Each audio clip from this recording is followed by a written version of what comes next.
Hello বন্ধুরা, কেমন আছো তোমরা সবাই? আশা করি খুব ভালো আছো। আমি খুব ভালো আছি। তো চলে এলাম আমার একটা নতুন ভিডিও নিয়ে। আর আজকে যেটা আমি খুব খুব খুব খুশি। আর আজকে কারণ আমার অনেক দিনের একটা ইচ্ছে পূরণ হতে চলেছে, অনেক দিন কি অনেক বছরের একটা ইচ্ছে। তো আমি আজকে চলেছি, মানে হেঁটে হেঁটে তারকেশ্বর যেতে চলেছি। তো সেই জন্য আমি একটু বেশি খুশি, কারণ এটা আমার অনেক বছরের ইচ্ছে ছিল যে আমি হেঁটে হেঁটে তারকেশ্বর যাব। তো দেখো, তার জন্য আমার সাথে দেখলে দুই শাকচুন্নি ছিল, মানে আমার দুই বোন ছিল। তো ওদেরকে নিয়ে আমি গঙ্গায় চলে এসেছিলাম। আমি স্নান করছিলাম আর ওরা দেখো ভিডিও বানিয়ে দিচ্ছিল। দেখো, এনে ভালোই করেছে বলো। তো দেখো, আমি ভিজে গায়ে যেতে চাই না, তাই জন্য আমি আগে এসে স্নানটা করে নিয়েছিলাম। তো স্নান করে তারপরে আমি বাড়ি গিয়ে নতুন জামা কাপড় পরে তারপরে এসেছিলাম আবার জল ভরতে। আর সরি যে ভিডিওটা আমার দিতে একটু লেট হয়ে গেল। আমি গেছিলাম শ্রাবণ মাসের 4th সোমবার, মানে লাস্ট সোমবারে।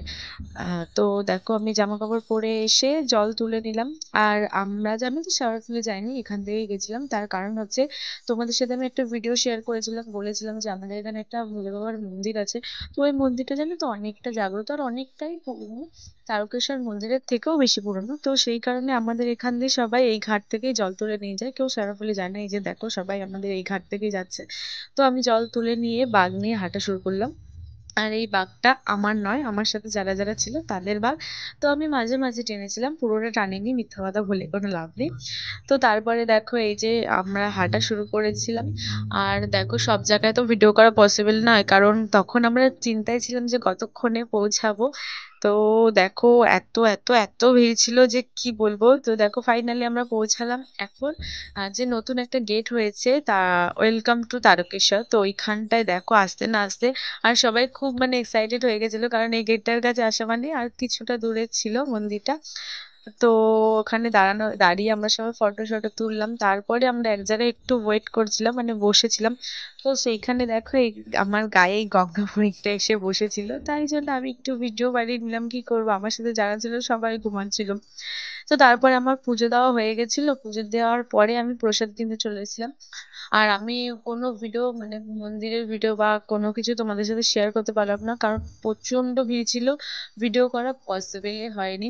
আর ফোন পুরো ব্যাগে ছিল। তো তাই জন্য আমি পুজো দিয়ে এসে এই যে দেখো প্রসাদ কিনে নিলাম। আর এই এই চাবির রিংটা দেখছিলাম কেউ বাবুর জন্য নেবো বলে, কারণ এখানে সেরকম ভালো কিছুই ছিল না নেওয়ার মতো। কিন্তু চাবির এই রিংটাও জানো তো খুব একটা ভালো ছিল না, তাই জন্য আমি একটা মহাদেবের চাবির রিং দেখলাম, এইটা বেশ সুন্দর লাগছিল, তাই জন্য আমি এটাই নিলাম। কেমন লাগছে তোমরাও একটু জানিও। তারপরে আমরা স্টেশনে এলাম। আর দেখো, টিকিট না থাকার কারণে আমাদের সামনে থেকে এই ট্রেনটা চলে গেল, বাট আমরা কিছুই করতে পারলাম না, কি আর করা যাবে। বসেছিলাম, বসে বসে ট্রেনটা যেতে দেখলাম, তারপরের ট্রেনটায় আমরা বসলাম। আর এই ট্রেনটা একটু ফাঁকাই ছিল। আর এই মাইটাকে দেখো, ও তো ঘুমিয়েই পড়েছে পুরো। আর জানো না, বাপরে বাপ, তোমাদের স্টেশনটা দেখাচ্ছি, খালি ভিড়টা দেখো।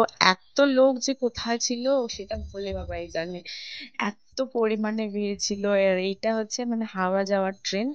আর জানো তো, এই যে দেখো ফাইনালি বাড়ি চলে এসেছি, বাট আমি শুনেছি, মানে দেখেওছি যে সবার পা ফোলে, বাট জানি না কেন আমার হাতগুলোর, মানে হাতটা পুরো ফুলে গেছিল, দুটো হাতই কেন ফুলেছিল জানি না। আর আমার পাটা সেই তুলনায় কিছুই ফোলেনি, খালি দুটো আঙুল ফুলেছিল। তো যাই হোক, ভিডিওটা কেমন লাগলো জানিয়ে, ভালো লাগলে লাইক কমেন্ট শেয়ার করে দেবে। দেখা হচ্ছে নেক্সট ভিডিওতে। হর হর মহাদেব।